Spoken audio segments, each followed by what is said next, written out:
여러분도 아마 한 번쯤은 이곳에 살면서 워싱턴 DC에 그 국회의사당 캐피탈과 그리고 백악관 앞 지나서 또 링컨 메모리얼, 링컨 대통령의 기념관이 늘어서 있는 그 워싱턴 몰이라고 얘기하죠. 그곳을 방문한 적이 있을 것입니다. 그 한길 선상에 쭉 이제 보통 대통령이 취임을 한다든지 아니면은 무슨 데몬스트레이션이 있으면 거기에 주로 사람들이 모이는데 그 긴 몰 가운데 가장 우뚝 솟아 있는 것이 워싱턴 마뉴멘트라는 겁니다. 마치 이쑤시개처럼 생긴 높이 서 있는 탑이 있습니다. 우리말로 표현하면 현충탑이라고 하죠. 그 탑을 세운 이유는 온 세상을, 나라를 위하여 혹은 이렇게 미국의 군인들이, 사람들이 그 다른 나라 사람들의 자유와 인권을 위하여 희생당한 것을 기리는 그러한 탑입니다. 그 옆에, 워싱턴 마뉴멘트 옆에 월남 전쟁에서 전쟁하다가 죽은 사망자들의 이름이 쭉 나열되어 있는 벽이 있고요. 또 그 옆에 6.25 한국 동란에서 순직한 군인들의 이름도 있고, 거기 보면 이렇게 동상 같은 게, 군복을 입은 동상 같은 것들이 있어서 한국 전쟁에 참여해서 죽으신 분들을 잊지 말자고, 기억하자고 하는 그러한 조각품들을 볼 수가 있습니다. 그런 것을 세워놓고 만들어서 그런 아픈 기억들을 좀 생각하고, 참 이 미국이라는 나라가 온 세계의 세상 나라 사람들의 자유와 인권을 위해서 그렇게 수고하고 싸우다 죽어간 사람들을 기억하고 그 일들로 인한 교훈을 얻고자 하는 것이죠. 아직도 있는지 모르겠지만 우리나라 서울에서 춘천을 향한, 강원도 춘천을 향해서 가다 보면 북쪽으로 한 여러 군데에 아름답게 그렇게 단장이 잘 되어 있는 그러한 가로수 곁에 다 부서진 콘크리트 무더기가 흉악하게 철근을 그대로 드러낸 채로 이렇게 여러 군데가 되어 있는데, 그것은 한국이 6.25 동란 때에 공산군의 폭격을 받아서 부서진 그 아군, 우리나라 군의 참호라고 합니다. 그걸 그대로 둔 이유도 우리나라 사람들이 좀 그런 걸 지나가다 보면서 공산주의와 싸우던 그날의 비참함, 처참한 상황과 그때 목숨을 바쳐서 그 참호에서 국토를 지키려고, 나라를 지키려고 애쓰다가 장렬하게 사망한 이름 없는 병사들의 충성과 희생을 생각나게 하기 위해서 일부러 그것들을 없애지 않고 눈에 띄도록 길가 곁에 이렇게 두었다, 있게 했다라고 생각을 했습니다. 오늘날 근데 한국에 얼마나 젊은 사람들이 그런 일을 알고 기억하는지 의문입니다. 지금 또 다 치워버렸는지도 모르겠습니다. 대부분 그 일을 잊고 있기 때문에, 그래서 요즘도 나타나는 참 소수의 몇몇 사람들이 북한의 그 공산 정권을 찬양하는 그러한 일들이 있는 위험한 우리 사회의 모습이 아닌가 생각합니다. 사실을 기억하지 못해서 그렇습니다. 오늘날 교회들이 잊고 있는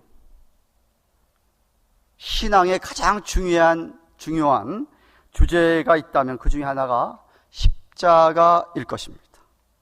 1930년대부터 미국의 신학자들, 목사들이 점점 자유주의로 기울으면서 하나님의 정확무한 말씀들을 비평하기 시작을 했고, 성경을 요 부분은 믿고 요 부분은 안 믿고 이런 식으로 그들이 영향을 받아서 교회조차도 그렇게 많은 교회들이 삐뚤어지기 시작을 했습니다. 그 영향이 한국 교회에도 미치는 바람에 덩달아 한국에도 자유주의 신학의 물결이 한국 기독교계를 파고들었고, 그리고 민중신학이나 해방신학이나 혹은 세상의 뉴에이지 무브먼트 같은 영향을 받게 되어서 강단에서 십자가 설교를 듣기가 어려운 그런 시대를 살아가고 있습니다. 뿐만 아니라 요즘은 교회들이 어떻게든지 수단 방법을 가리지 아니하고 사람들을 많이 불러 모으고자 그런 욕심으로 하나님 중심의 교회가 아닌 사람 중심의 인본주의로 흘러가다 보니까 더더욱 그렇습니다. 그래서 십자가를 설교하고 죄에 대한 회개를 강조하면 그 싫어하고 교인들이 싫어하니까 점점 그런 설교를 안 하게 되고, 그리고 오히려 교인들에게 그저 위로하고 격려하는 그런 설교, 교인들이 예화를 좋아하죠. 그래서 그런 설교로 많은 목사님들이, 많은 교회들이 그렇게 흘러가는 경향이 있다고 생각을 합니다. 그런데 2000여 년 교회 역사, 철치 히스토리를 생각해 보면 교회가 신약 성경에서 제시된 참된 교회 모습으로 돌아갈 때마다, 부흥이 있을 때마다 항상 하나님께서 교회 안에 이 십자가의 도, 예수 그리스도의 십자가와 부활을 그 신앙의 중심에 이렇게 놓게 하였습니다. 어떤 교회가 사명에 충실한가, 정말 교회다운가 라는 것을 알 수 있는 가장 뛰어난 바로메터, 척도는 바로 이 십자가와 부활의 복음이 강단에서 자주자주 선포되고 있느냐, 십자가의 복음이 하나도 가감없이 원색적으로 선포가 되고 성도들이 십자가의 진리로 인해서 감격하고 회개하며 변화를 받고 부활의 소망으로 오늘날도 십자가의 고난의 삶을 기꺼이 기쁨으로 참고 인내하면서 살아가는 그런 성도들과 그런 교회의 모습은 그야말로 신약 성경에서 제시된 초대 교회의 모습으로 그렇게 돌아갈 수 있었습니다. 저는 우리 교회가 그런 교회고 그런 교회 모습으로 앞으로도 계속 지속되기를 바랍니다.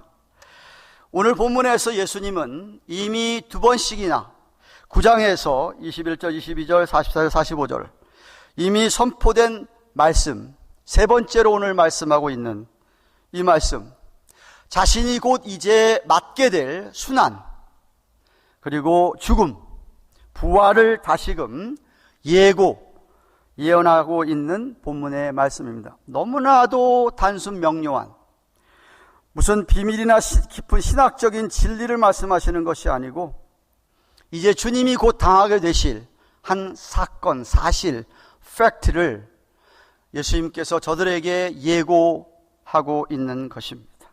그럼에도 불구하고 제자들은 그 뜻을, 그 말씀을 이해하지 못하고 있기 때문에 세 번째 또 반복해서 예수님이 이렇게 자신의 순환과 십자가 죽음과 부활에 대하여 말씀하지 않았나 생각이 됩니다. 예수 그리스도의 이 순환과 십자가의 죽음과 부활은 신구약 성경 통틀어서 이 하나님이 우리에게 주신 계시의 말씀에 가장 중심에 있는 하나의 사건입니다. 이미 구약에서 예언되어진 이 사건이 이제 바로 오늘 본문에서 이제 얼마 있지 않아서 눈앞에 펼쳐질 것을 제자들에게 말씀하시는 것이죠. 이유는 제자들에게 이해할 수 없지만 너희가 제발 이 사건을, 앞으로 다가올 이 일들을 마음으로 받아들이고 준비하게 하기 위해서였는데, 제자들은 당시에 유대인에게 편만되었던 메시아 사상, 그 사상 때문에, 그 사상에 젖어 있었기 때문에, 아니 메시아가 고난을 당해 십자가에 죽으셔? 이것은 그들이 도저히 받아들이기 힘든 말씀이었습니다. 그들은 라이언, 사자가, 메시아는 사자같이 등장해서 힘없고 순전한 희생당할 램, 어린 양의 모습이 아니고 이 로마 제국을 뒤엎고 그곳에 하나님의 나라가 이제 세워지게 되고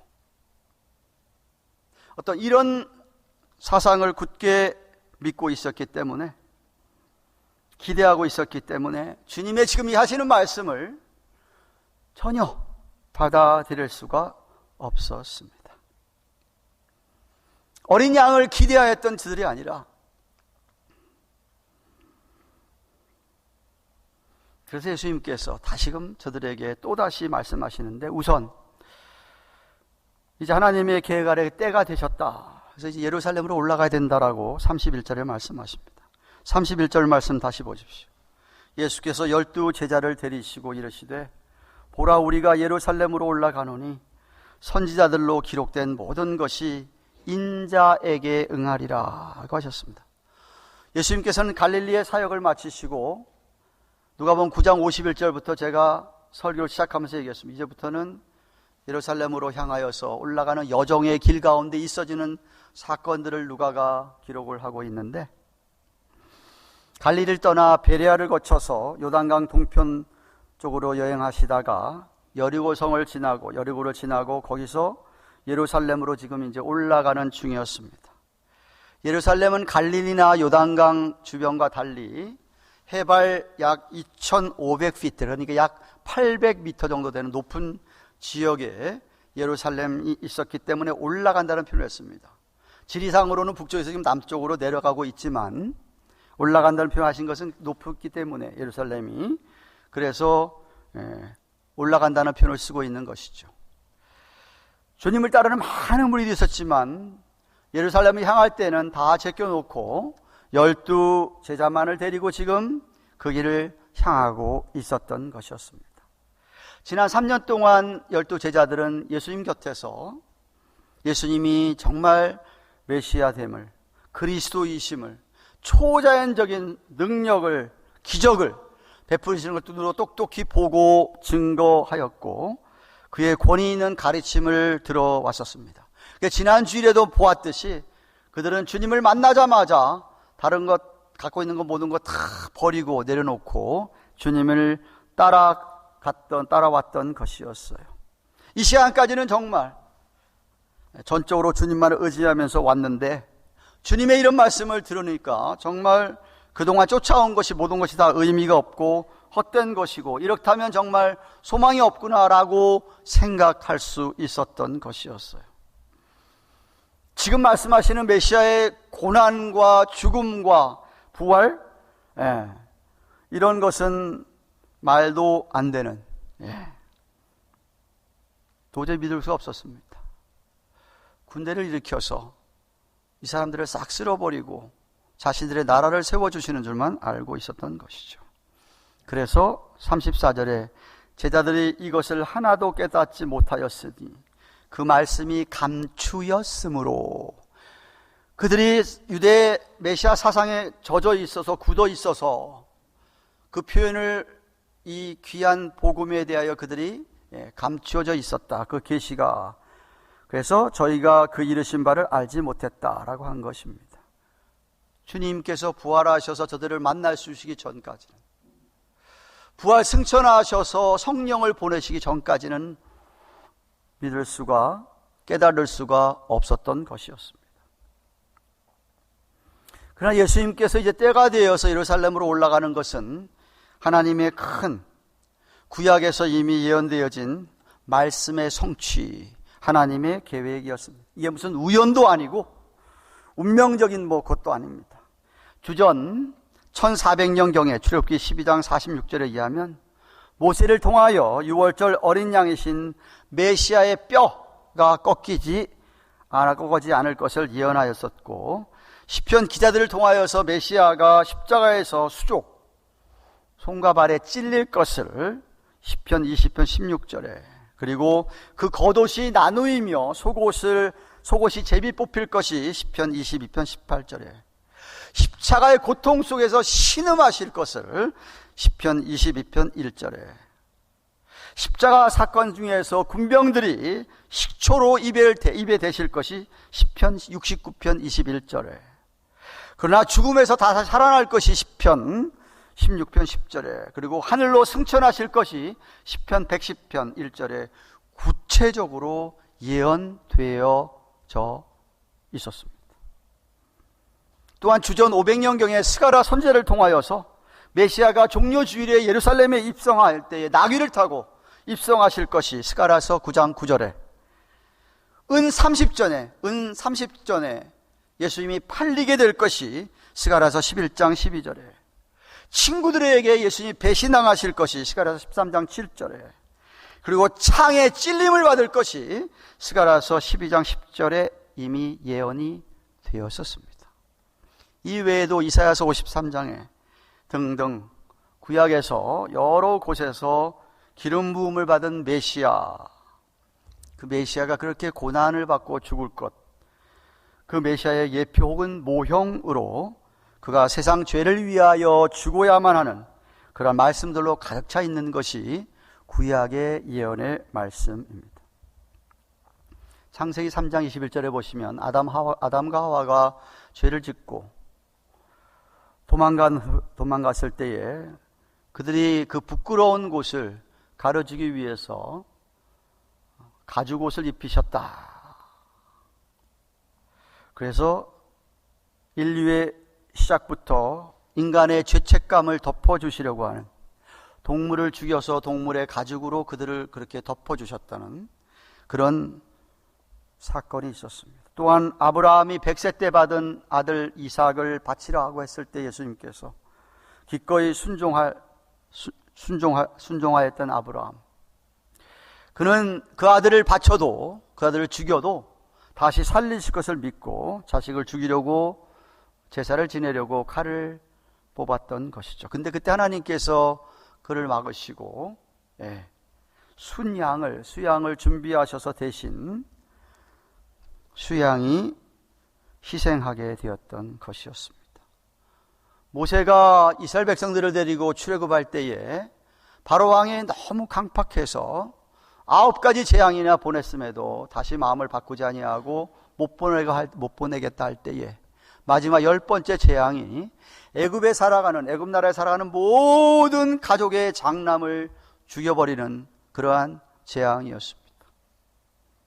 하지만 이스라엘 백성들은 유월절 어린 양 그 피로 문설주에 바르게 함으로 말미암아 그 장자의 재앙이 이스라엘 집에는 해당이 안 되었고, 그래서 출애굽을 할 수가 있었습니다.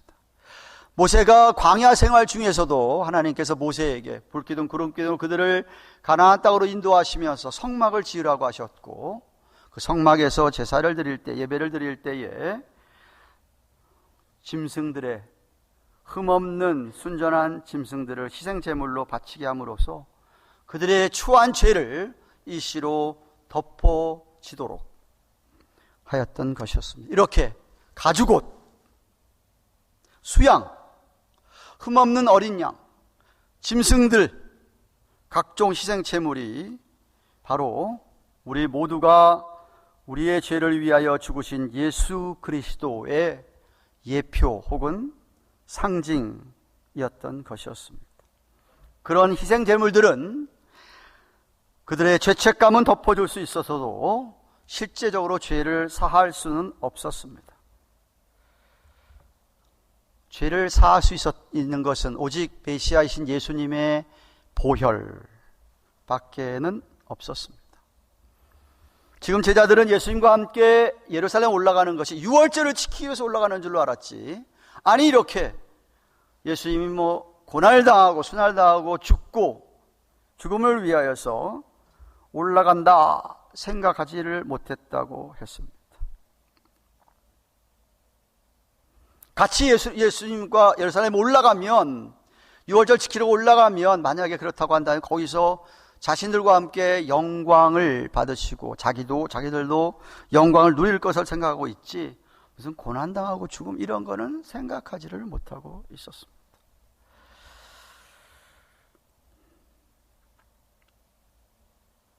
심지어 예수님이 돌아가시고 나서 부활한 후에도 그냥 돌아가셨다는 얘기만 듣고 엠마오로 가던 제자들에게 예수님께서 나타나셔서 이렇게 말씀하십니다. 가라사대, 누가복음 24장 25절 26절, 미련하고 선지자들의 말한 모든 것을 마음에 더디 믿는 자들이요, 그리스도가 이런 고난을 받고 자기 영광에 들어야 할 것이 아니냐, 선지자들의 말씀을 좀 기억해라 라고 그 제자들에게 꾸지람을 하였습니다. 그때에 깜짝 놀라서 영안이 열려서 부활하신 주님을 알아보았을 때에, 그리고 예수님의 가르침을 받자 45절 46절에는 이에 저의 마음을 열어 성경을 깨닫게 하시고 또 이르시되 이같이 그리스도가 고난을 받고 사흘 만에 죽은 자 가운데서 살아날 것이 기록되지 않았느냐 라는 가르침을 받게 되었던 것이었습니다. 사도 바울은 고린도전서 15장 3절 4절에서 내가 받은 복음이죠, 내가 받은 것을 너에게 먼저 전했는데 이는 성경대로, 여러분 밑줄을 그으셔야 돼요. 여러분 성경을 보시다가 중요한 이런 단어가 생기면은 밑줄을 그으셔야 돼요. 성경대로, 지금 제가 쭉 설명한 것입니다. 성경대로 그리스도께서 우리 죄를 위하여 죽으셔 장사님 배다 성경대로 사흘 만에 다시 살아나사 라고 하였습니다. 예수 그리스도의 고난과 십자가의 죽음은 언제나 이 인류 모두를 향한 하나님의 구속 계획 안에 있었던 것이었습니다. 예수님은 32절 오늘 본문 33절에서 이어서 이렇게 얘기합니다. 인자가 이방인들에게 넘기워 희롱을 받고 능욕을 받고 침뱉으심을 받겠으며 저희는 채찍질하고 죽일 것이니 저는 3일 만에 살아나리라 라고 하였습니다. 하나님이신 예수님께서 앞으로 되어질 일들에 대해서 다 알고 있기에, 전지하신 우리 주님이셨기에, 그 일을 알고 있기에 이렇게 자신이 어떻게 고난을 받고 어떻게 죽을 것인가를 미리 아시고 구체적으로 예언하고 계십니다. 자신을 인자라고 하신 것은 자신의 성육신한 것, 겸손을 의미하는 명칭이 인자, Son of Man 이라는 명칭입니다.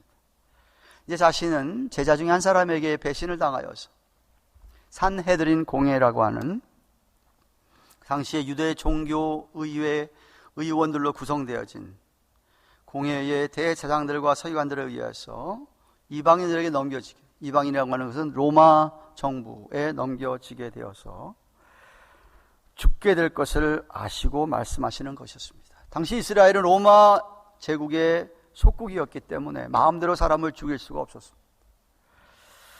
그래서 종교 재판을 하게 하고, 그래서 로마 빌라도 총독에게 넘겨졌던 것이었어요. 빌라도는 예수님이 무죄인 것을 느낌을 받았습니다. 알아챘습니다. 놓아주려고 했습니다. 그러나 대제사장들과 서기관들이 빌라도를 협박을 해서 요한복음 19장 12절에 의하면 그 유대인들이 소리질러 가되 이 사람을 놓으면 당신은 가이사 황제의 충신이 아닙니다. 무릇 지금 자기를 왕이라고 하는 이 자가 가이사 황제를 반역하는 것입니다 라고 한 것이었어요. 그래서 그런 말을 듣고 그는 할 수 없어서 예수님을 십자가에 죽게끔 내놓으셨던 것이었어요. 로마 군병들이 넘겨지게 되고 그들은 온갖 모욕과 멸시를 하고 정말 예수님의 얼굴에 침을 뱉고 욕을 하고 예수님을 옷을 다 벗기어서 언더웨어만 남긴 채로 그 옷들은 다 제비뽑아 나누어 가졌고 그 벌거벗긴 몸에 채찍으로 가죽에다가 쇠붙이를 붙인 철 채찍을 휘둘러서 살점이 피와 함께 튀어나오고 가시면류관을 짓눌러서 머리에 씌웠기 때문에 머리에서는 피가 줄줄 흐르는 그런 순환을 겪습니다. 그리고는 당시 가장 흉악한 범죄자들에게 사형을 처할 때에 사용했던 십자가 나무에다가 예수님을 못을 박았습니다. 양손과 양발에 긴 못으로 못을 박고 발을 포개어서 놓고 거기에 또 기다란 못을 박아서 십자가에 매달아 놓고 죽기를 기다렸던 것이었습니다. 6시간 동안 물과 피를 다 쏟으시고 정말 죽었나 확인해 보려고 로마 군병이 그의 허리에 창을 찔러 보았습니다. 그것도 아까 예언되어진 말씀 그대로였습니다. 그러다 결국 숨을 거두게 되십니다. 이런 엄청난 고난을 참아야 했던 우리 주님은 육체적인 고통과 아울러 영적인 고통, 즉 하나님 아버지에게 자기가 버림을 받았다고 하는 이 고통, 그 고통이 가장 컸습니다. 죽기 바로 직전에 크게 소리를 지르십니다. 엘리 엘리 라마 사박다니. 당시에 유대인들이 사용하던 구어 아람어였습니다. 그 말은 번역하면 나의 하나님 어찌하여 나를 버리셨나이까 라는 절규를 하셨던 우리 주님이셨습니다. 이러한 고통 겪는 것을 예수님 돌아가시기 700년 전에 이사야 선지자가 이렇게 예언하였습니다. 이사야서 53장 5절에서 8절. 그가 찔림은 우리의 허물을 인하며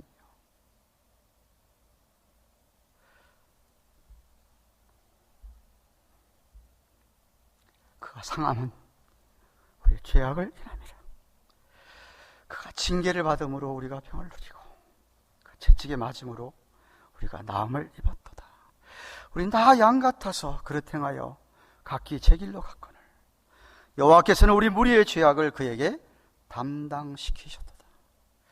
그가 곤욕을 당하여 괴로울 때에도 그 입을 열지 아니하였으며 마치 도수장으로 끌려가는 어린 양과 털 깎는 자 앞에 잠잠한 양같이 그 입을 열지 아니하였도다. 그가 곤욕과 신문을 당하고 끌려갔으니 그 세대 중에 누가 생각하기를 그가 산자의 땅에서 끊어지면 마땅히 형벌받을 내 백성의 허물을 인함이라 하였으리라고 예언하였었습니다. 제자들의 배신을 경험했던 고통, 하나님 아버지로부터 버림을 받는 그런 고통, 이방인들에게 모욕을 당하는 고통, 이런 심한 육체적인 고통과 영적인 고통을 당하시고 궁극적으로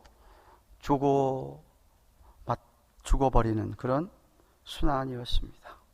이유는 하나님의 사랑하시는 자녀들을 구원하시려고 그토록 싫어하시는 죄 때문이었습니다. 우리의 죄를 용서하시기 위해서 어쩔 수 없이 그렇게 하나님 아버지도 슬프게 안타깝게 자기 아들을 내어줄 수밖에 없었습니다. 고린도서 5장 21절. 하나님이 죄를 알지 못하신 자로, 예수 그리스도죠, 우리를 대신하여 죄를 삼으신 것은 우리로 하여금 자기 안에서 하나님의 의가 되게 하려 하심이라. 죄인이지만은 복음을 믿기에 하나님의 의를 심어주셔서 우리를 의인이라고 불러주시기 위해서 예수님은 그렇게 돌아가셔야 했습니다. 또한 예수님께서 예루살렘 집 올라가심은 이러한 순환 이후에 부활이 있기 때문에 올라가셨습니다. 33절 하반절에 제3일에 살아나리라. 예수님의 제자들의 생각과는 달리, 그들을 대적하던 유대 종교 지도자들의 생각과는 달리 주님의 죽음은 끝이 아니었습니다. 하나님 아버지께서는 성경에 예언된 대로 결코 그 아들을 십자가에서 죽게 내버려 두지 않으셨습니다. 앞에서 제가 언급했던 시편 16편 10절에 이는 내 영혼을 음부에 버리지 아니하시며 주의 거룩한 자로 썩지 않게 하실 것임입니다 라고 부활도 예언된 것이었습니다. 그렇기 때문에 장사 지낸 지 사흘 만에 예수님은 다시 살아나셨습니다. 다시는 이제 그런 순환, 고난이나 죽음을 맛보지 않게 하셨습니다. 우리들의 영생의 첫 열매가 되게 하셨던 것이었어요. 예수님의 죽으심은 그의 십자가에서의 그런 구속하심, 우리 죄를 멸하고 그 죄에 대한 대가인 사망을 정복하기 위해서 그렇게 돌아가셨으며, 예수님의 부활하심은 그를 믿는 자들에게 영원히 죽지 않고 살게 하시기 위함이었습니다. 사랑하는 가든 교회 교우 여러분, 이 고난의 십자가의 예수님을 믿으십니까? 이 십자가를 정말 여러분이 경험하셨습니까? 십자가를 생각할 때 여러분 심령, 여러분 가슴에, 마음에 감동과 감격이 있습니까? 제가 지난 수요 예배 때 말씀드렸습니다. 복음의 진리를 머리로만 알고 있는 것 갖고는 부족하다. 지식적으로만 알고 있는 사람 많습니다. 그러나 내가 알고 있는 십자가의 이 복음을, 이 복음이 나의 심령에, 나의 가슴에, 내 마음에 적셔질 때에는 마음에 뜨거움이 있을 수밖에 없습니다. 어떻게 그 기가 막힌 사실을 덤덤히 받을 수 있다는 말입니까?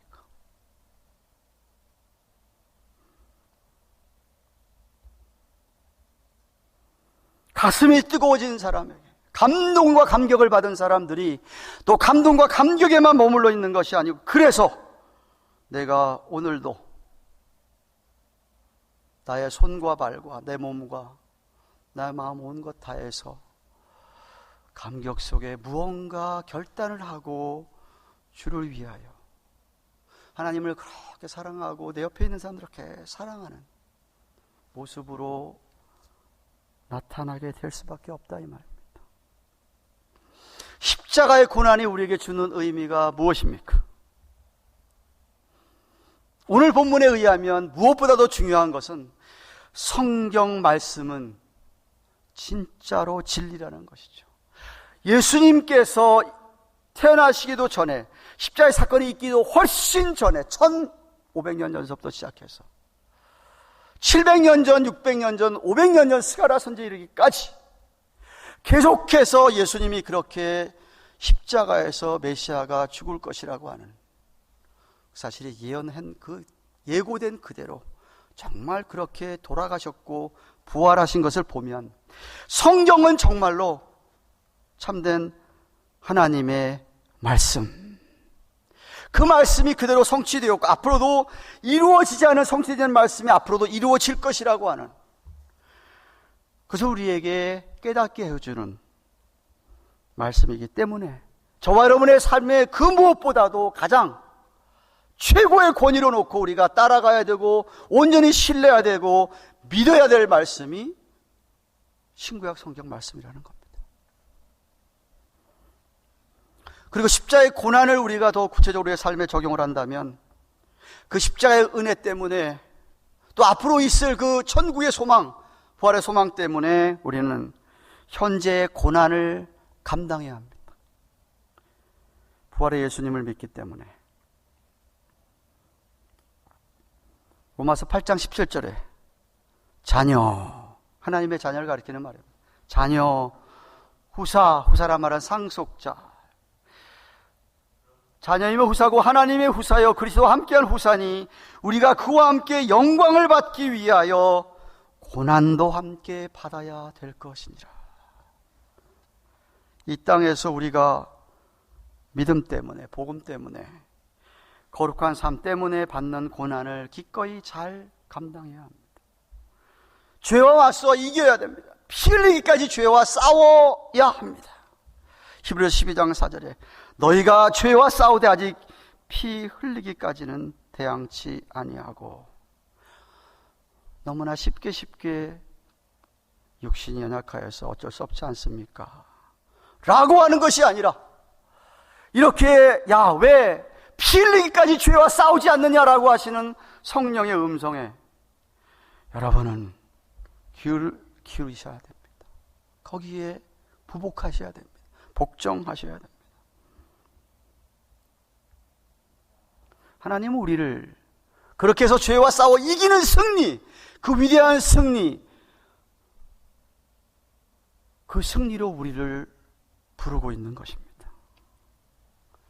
만약 그렇지 않는다면 우리는 또다시 계속해서 예수님을 십자가의 못을 받고 있는 것입니다. 십자가 앞에 무릎을 꿇으시고 성령의 세미한 음성에 순종해야 합니다. 그 후에 영광의 부활이 있는 것입니다. 영광의 길은요 항상 고난의 계곡을 거쳐야 합니다. 영광의 길에는 항상 고난의 계곡이 있게 마련입니다. 그 계곡을 잘 통과해야 영광의 날이 있는 겁니다. 제가 올림픽을 보면서 코로나 때문에 만약에 열리지 않았더라면 저 선수들은 얼마나 마음 아팠을까 생각해봤습니다. 4년마다 돌아오는, 이번에 5년 만이었죠. 그 한순간을 위해서 그들은 얼마나 정말 훈련을 심하게 받는지 아십니까? 메달 하나를 따기 위해서 4년 동안, 5년 동안 정말 자기 몸을 깎아가면서 훈련을 받았는데 영광스러운 메달 앞에 딱 서게 될 때에 그동안 받은 고난, 훈련 이런 것들이 얼마나 보람있게 느껴질까.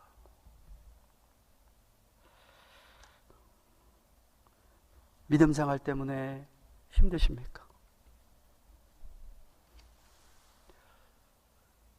저 하늘을 위해서 우리 주님께서 우리에게 메달을 주시기 위하여, 면류관을 씌워주시기 위하여 기다리고 계시는 우리 주님이십니다. 잘 참고 인내하시는 여러분들 되시기를, 우리 모두가 되기를 주님의 이름으로 축원합니다. 기도하십시다.